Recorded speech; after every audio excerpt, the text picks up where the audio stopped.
नमस्कार दोस्तों, स्वागत है आप सभी लोगों का अपने YouTube channel online classes with Shyamu में। आज के वीडियो में हम भाग 3 लेके आए हैं। भाग 3 मौलिक अधिकार। इसके पिछले वीडियो में हम भाग 2 पूरा कंप्लीट कर चुके हैं। यदि वो आप नहीं देखे हैं तो वो आप जाके देख लीजिएगा। भाग 2 जो नागरिकता से संबंधित था वो हम भाग पूरा कंप्लीट कर चुके हैं। अब इस वीडियो में हम भाग 3 पढ़ेंगे, मौलिक अधिकार। ये मौलिक अधिकार होते क्या हैं, what is the fundamental right. तो मौलिक अधिकार ऐसे अधिकार को जो संविधान के द्वारा उसे गारंटी प्रदान की गई है, तो ऐसे अधिकारों को हम मौलिक अधिकार कहते हैं। जो वो अधिकार आपसे कोई नहीं छीन सके, तो ऐसे अधिकारों को हम मौलिक अधिकार कहते हैं।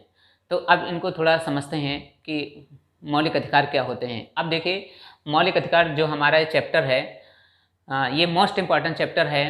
किसी भी चैप्टर से आयोग प्रश्न पूछे ना पूछे, मगर मौलिक अधिकार से प्रश्न आपसे ज़रूर पूछता है।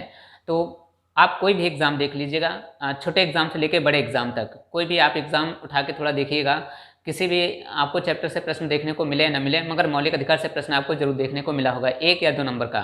तो मौलिक अधिकार मोस्ट इंपॉर्टेंट चैप्टर है, यहाँ से आपको प्रश्न जरूर देखने को मिलेगा। आप देखिए, यहाँ पे जो हमने लिखा है ये सारा का सारा मोस्ट इम्पॉर्टेंट है। यहाँ से कहीं से भी प्रश्न आयोग पूछ सकता है, और इसमें कई ऐसे पॉइंट हैं जो आयोग ने अभी तक प्रश्न कई पूछे हैं, तो वो हम अभी आप डिस्कस करेंगे कौन सा प्रश्न कहाँ पे पूछा गया है। तो देखिए, अब स्टार्ट करते हैं भाग। अब देखिए, पहला ही प्रश्न आपसे यहाँ से पूछा जाता है कि भाग 3 किससे संबंधित है। तो भाग 3 की बात करें तो भाग 3 मौलिक अधिकार से संबंधित है। पहला ही प्रश्न यहाँ से आपसे पूछ लिया जाता है कि भाग 3 किससे संबंधित है। तो भाग 3 मौलिक अधिकार से संबंधित है। मौलिक अधिकारों के अनुच्छेद की बात करें तो अनुच्छेद की क्या है, तो 12 से 35 दे रखा है। मौलिक अधिकारों का अनुच्छेद 12 से 35 दे रखा है। यहीं से आपसे 2 प्रश्न पूछ लिए जाते हैं। ठीक, अब नेक्स्ट देखते हैं, मौलिक अधिकारों को भारत का मैग्ना कार्टा की संज्ञा दी गई है। अब देखिए, मैग्ना कार्टा क्या होते हैं। मैग्ना कार्टा, ये प्रश्न आपसे कई बार पूछा भी गया है एग्जाम में कि भारत का मैग्ना कार्टा की संज्ञा किसे दी गई है, संविधान को, या राज्य के नीति निर्देशक तत्व को, मौलिक अधिकार को, मूल कर्तव्य को, किसे ये संज्ञा दी गई है। तो ये प्रश्न आपसे कई बार पूछा गया है कि भारत का मैग्ना कार्टा संज्ञा किसे दी गई है। तो संज्ञा किसे दी गई है, ये संज्ञा दी गई है मौलिक अधिकार को। तो ये आप याद रखना है कि भारत का मैग्ना कार्टा संज्ञा किसे दी गई है, मौलिक अधिकार को दी गई है। इसमें कंफ्यूज मत होना है। अब नेक्स्ट है, इसको समझते हैं मैग्ना कार्टा कहते किसे हैं। तो देखिए, मैग्ना कार्टा सर्वप्रथम 1215 ईस्वी में ब्रिटेन के सम्राट जॉन मेजर ने वहाँ के किसानों को कागज़ पर कुछ लिखकर अधिकार सौंपे थे, जिसे मैग्ना कार्टा कहा गया। अब देखिए, सर्वप्रथम मौलिक अधिकारों का उल्लेख कहाँ से मिलता है। तो मौलिक अधिकारों का जो उल्लेख है वो सर्वप्रथम कहाँ से मिलता है, तो ब्रिटेन से मिलता है। कब मिलता है, तो 1215 ईस्वी में मिलता है। तो ये आपसे प्रश्न भी पूछ सकता है। ये थोड़ा बड़े एग्जाम की यदि आप तैयारी कर रहे हैं तो वहाँ से आपसे ये प्रश्न पूछे जा सकते हैं। छोटे एग्जाम में तो ऐसा प्रश्न नहीं पूछ सकता है। छोटे एग्जाम में बस इतना पूछ सकता है कि भारत का मैग्ना कार्टा की संज्ञा किसे दी गई है, इतना पूछ सकता है। मगर थोड़ा यदि आप पीसीएस लेवल की तैयारी कर रहे हैं तो ये आपके लिए बेहद ज़रूरी है कि मौलिक अधिकारों का सर्वप्रथम उल्लेख कहाँ से मिलता है, तो ब्रिटेन से मिलता है। कब मिलता है, 1215 ईस्वी में। नेक्स्ट है, अब देखिए, जो भारत में मौलिक अधिकार हैं वो कहाँ से लिए गए हैं। तो भारत में जो मौलिक अधिकार हैं वो संयुक्त राज्य अमेरिका के संविधान से प्रेरित हैं। ये कई बार आपसे प्रश्न पूछा गया है कि मौलिक अधिकारों को कहाँ से लिया गया है, यानी शुद्ध भाषा में कहाँ से प्रेरित हैं। तो मौलिक अधिकार संयुक्त राज्य अमेरिका के संविधान से प्रेरित हैं। ये कई बार प्रश्न आपसे पूछा गया है। इसको मोस्ट इंपॉर्टेंट आप लगा के रखिएगा, ये ध्यान रखिएगा। अब नेक्स्ट है, इनका थोड़ा संक्षिप्त इतिहास देख लेते हैं मौलिक अधिकारों का।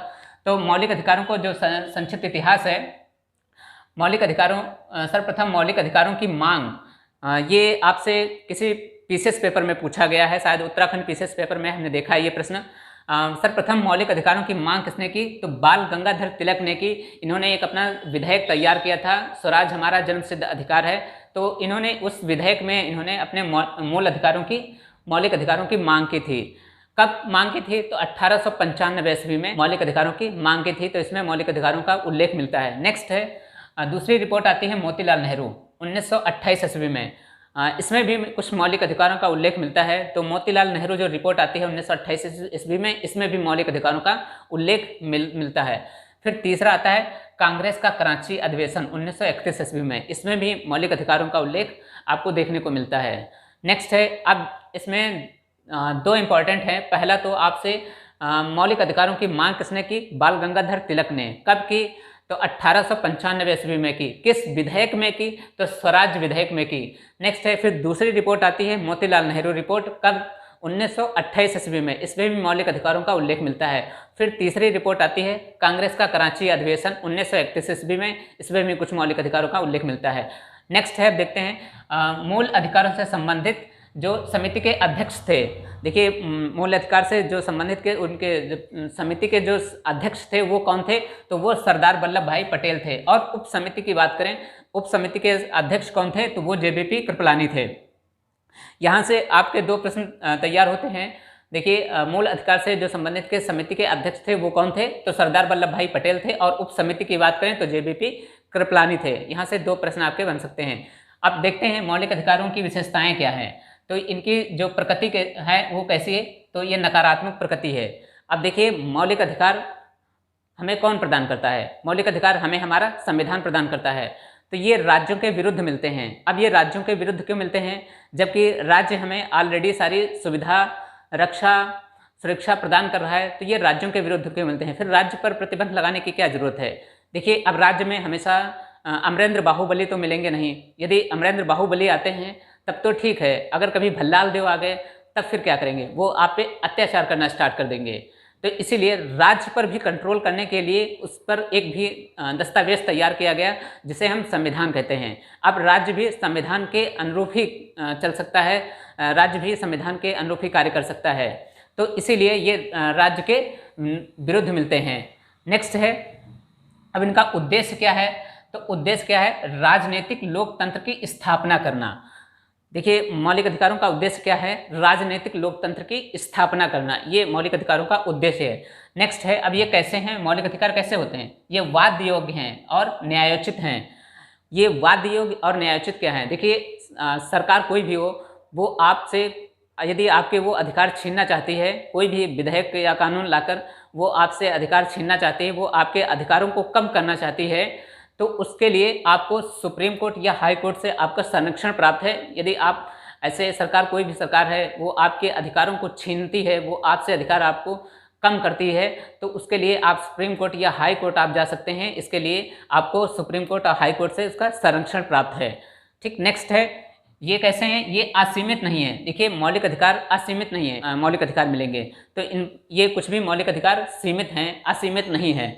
नेक्स्ट है, ये राज्य के युक्ति युक्त प्रतिबंध लगा सकते हैं। ये युक्ति युक्त प्रतिबंध क्या होते हैं? देखिए, राज्य कोई भी कानून बनाती है आपके लिए, यदि वो कानून संविधान के विरुद्ध है, संविधान के अनुरूप है, तो वो उस पर राज्य संविधान के अधीन है, तो उस पर राज्य उस पर युक्ति युक्त प्रतिबंध लगाया जा सकता है। अब ये युक्ति युक्त प्रतिबंध डिसाइड कौन करेगा ये कि ये युक्ति युक्त प्रतिबंध है या नहीं है? तो ये युक्ति युक्त प्रतिबंध ये सुप्रीम कोर्ट या हाई कोर्ट इसे डिसाइड करेगा, ये युक्ति युक्त प्रतिबंध है या नहीं है। तो ऐसे कोई युक्ति युक्त प्रतिबंध लगा सकता है। नेक्स्ट है, राज्य के विरुद्ध भी व्यक्तियों के विरुद्ध कुछ मौलिक अधिकार ऐसे होते हैं जो राज्य के विरुद्ध तो मिलते ही मिलते हैं, मगर कुछ ऐसे अधिकार हैं जो व्यक्तियों के भी विरुद्ध मिलते हैं। अब ये व्यक्तियों के विरुद्ध क्या होते हैं? देखिए, कोई भी एक व्यक्ति दूसरे व्यक्ति से भेदभाव नहीं कर सके, तो ये इसीलिए इसमें कहा गया है कि व्यक्तियों के विरुद्ध। तो अब कोई एक व्यक्ति दूसरे व्यक्ति से भेदभाव नहीं कर सकता है, ना वो जाति के आधार पे, ना धर्म के आधार पे, ना लिंग के आधार पे।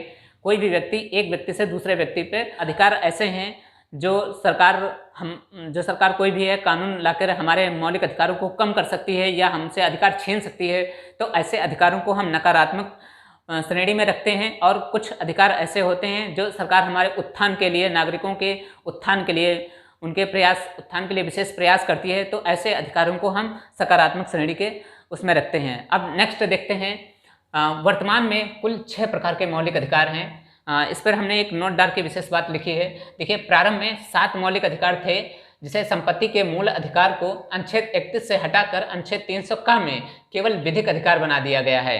देखिए, जब मूल संविधान की हम बात करें तो मूल संविधान में 7 मौलिक अधिकार थे, वर्तमान में 6 मौलिक अधिकार हैं। तो जो अनुच्छेद 31 है, अनुच्छेद 31 को मूल अधिकार से हटाकर इसे 300 में केवल संपत्ति का अधिकार, इसे विधिक अधिकार बना दिया गया है। तो ये आपसे यहाँ से प्रश्न पूछा जा सकता है कि वर्तमान में मौलिक अधिकार कितने हैं? तो वर्तमान में मौलिक अधिकार 6 हैं। और मूल संविधान में मौलिक अधिकार कितने थे? तो मूल संविधान में मौलिक अधिकार 7 मौलिक अधिकार थे, वर्तमान में 6 मौलिक अधिकार हैं। अब ये 6 मौलिक अधिकार कौन है देख लेते हैं। पहला देखिए समानता का अधिकार। देखिए ये 2018 में जब यूपी टेट का एग्जाम हुआ तो यहाँ से आपसे प्रश्न पूछा गया था कि समानता का अधिकार का अनुच्छेद क्या है, तो यहाँ से अनुच्छेद पूछा गया था। तो अनुच्छेद की बात करें तो अनुच्छेद 14 से 18 दे रखा है, ये मोस्ट इंपॉर्टेंट है। नेक्स्ट है स्वतंत्रता का अधिकार।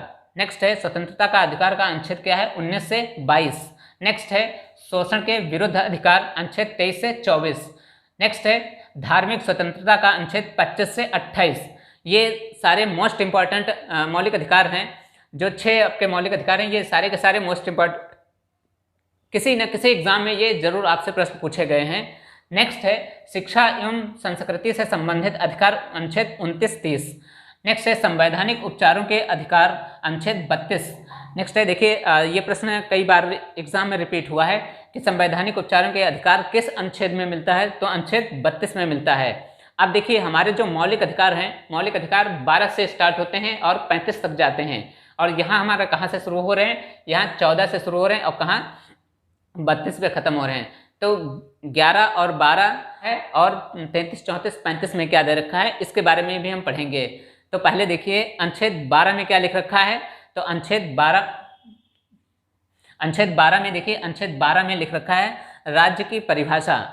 अब ये राज्य की परिभाषा क्या होती है? देखिए पूरे वीडियो में हमने राज्य की बात की, तो ये राज्य क्या होता है तो इसके बारे में अनुच्छेद 12 में राज्य की परिभाषा को परिभाषित किया गया है। तो अनुच्छेद 12 में यही राज्य की परिभाषा को दिया गया। अब राज्य ये क्या होते हैं? राज्य के दायरे में कौन कौन से आते हैं राज्य की परिभाषा की? तो ये जो हमारे देश की सबसे बड़ी संसद है तो ये किसमें आती है? ये राज्य की परिभाषा में आती है। फिर प्रांतों के विधानमंडल, सभी राज्यों के जो विधानमंडल होते हैं वो किसमें आते हैं? तो राज्य की परिभाषा में आते हैं। और नगर पालिका, पंचायत एवं अन्य सभी वैधानिक एवं गैर वैधानिक जो संस्थाएं हैं जो कार्य कर रही हैं वो सारी के सारी किसमें आती हैं? तो वो राज्य की परिभाषा के अंतर्गत ही आती हैं। और ऐसी कुछ इकाई जो निजी इकाई जो बगैर राज्य की संस्था कार्य कर रही हैं और ऐसी की ऐसी सारी की सारी ये किसके अंतर्गत हैं? ये सारी की सारी राज्य की परिभाषा के अंतर्गत ही आती हैं। ये सारी की सारी राज्य के परिभाषा में आती हैं। नेक्स्ट है अब देखिए अनुच्छेद 13 में क्या लिख रखा है? अनुच्छेद 13 में लिख रखा है कि मूल अधिकार से असंगत या अल्पीकरण करने वाली विधियां कैसी होती हैं? तो शून्य होती हैं, अर्थात इनका सुप्रीम कोर्ट या हाई कोर्ट से मूल अधिकारों का उल्लंघन करने पर इन्हें अवैध घोषित कर सकती है। नेक्स्ट है तो इनका जो देखिए अनुच्छेद 13 में ये मोस्ट इंपॉर्टेंट यहाँ पे बात लिख रखी है कि मूल अधिकार से जो असंगत या अल्पीकरण करने वाली विधियां होती हैं तो वो कैसी होती हैं? तो वो शून्य विधियां होती हैं, अर्थात इनका सुप्रीम कोर्ट या हाई कोर्ट मूल अधिकारों का उल्लंघन होने पर इनका अवैध घोषित कर सकती हैं। तो इनका जो अनुच्छेद 13 में एक मोस्ट इंपॉर्टेंट बात लिख रखी है कि इनकी न्यायिक पुनरावलोकन या न्यायिक समीक्षा का आधार जो है वो किसमें मिलता है? तो इनका आधार जो है वो अनुच्छेद 13 में मिलता है। तो इसका जो आधार है, न्यायिक समीक्षा का आधार है वो किसमें मिलता है? तो वो अनुच्छेद 13 में मिलता है। ये यहाँ पर मोस्ट इंपॉर्टेंट बात लिख रखी है। तो ये आज हमारे सारे मौलिक अधिकार से फैक्ट थे, हमने सारे फैक्टों पे डिस्कस किया। इसमें जो जो भी इंपॉर्टेंट थे वो हम साथ में बताते चले, कौन कौन सा प्रश्न ज़्यादा इंपॉर्टेंट है, कौन प्रश्न किस एग्जाम में पूछा गया है वो भी हमने डिस्कस किया। तो ये वीडियो आप सभी लोगों को कैसा लगा आप हमें सभी लोग कमेंट में अपनी सकारात्मक प्रतिक्रिया जरूर व्यक्त करें। यदि वीडियो अच्छा लग रहा है तो ये वीडियो सिर्फ आप तक ही नहीं रहना चाहिए, आपके जितने भी सारे फ्रेंड हैं, दोस्त हैं, जो भी ग्रामीण क्षेत्रों से हमारे भाई बहन बिलोंग कर रहे हैं, सभी के पास ये वीडियो को शेयर कर देना है। और वीडियो कैसा लगा है आप सभी लोग हमें कमेंट में सकारात्मक प्रतिक्रिया जरूर दीजिएगा। और इस वीडियो में हम क्या और सुधार कर सकते हैं वो भी आप अपने प्रतिक्रिया जरूर दीजिएगा। मिलते हैं नेक्स्ट वीडियो में बहुत जल्द, तब तक के लिए नमस्कार।